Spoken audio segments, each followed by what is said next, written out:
From our 8 News Now investigators, it was a crash so bad Metro Police took to social media to say enough. Now the driver who caused it is headed to prison. A judge ordering him to serve at least 4 years, noting he had no prior criminal record, but made one deadly decision. 8 News Now investigator David Charnes with the emotional plea from the victim's family you will only see on 8. A marshal leads Charlie Hernandez out of the courtroom to begin his prison sentence nearly a year after he killed 38-year-old Luciano Chavez in this crash on Las Vegas Boulevard. A crash so bad, it split Chavez's car in two. Police say Hernandez was drunk and driving at 140 miles an hour in the seconds before the crash. So egregious, Metro posted this in the aftermath. "We must do better, Clark County." I messed up.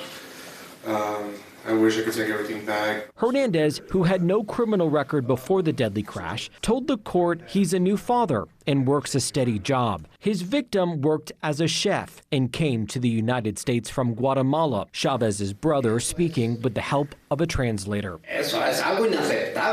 He was driving 140 miles per hour, which is unacceptable. I also drive, but not even on the freeway would I go at that speed. Another brother who came from Guatemala telling the judge this: when a son loses a wife, he becomes a widower. When a son loses a parent, he becomes an orphan. But there's no name for this type of death.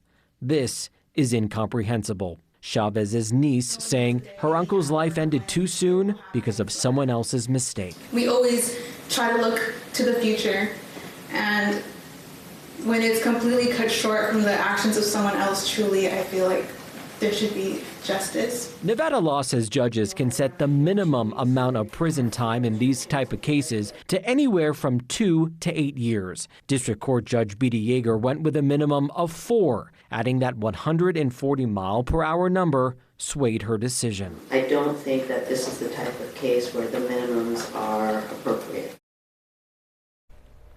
That was David Charnes reporting. The judge giving Hernandez a maximum of 12 years, meaning he will go before the parole board in 4 years, but won't necessarily be free at that time. In the coming weeks, our 8 News Now investigators will be focusing on other deaths happening on our roadways. And if you would like to contact David about how DUI has impacted your family, you can find a link to email him at the bottom of the article on our website.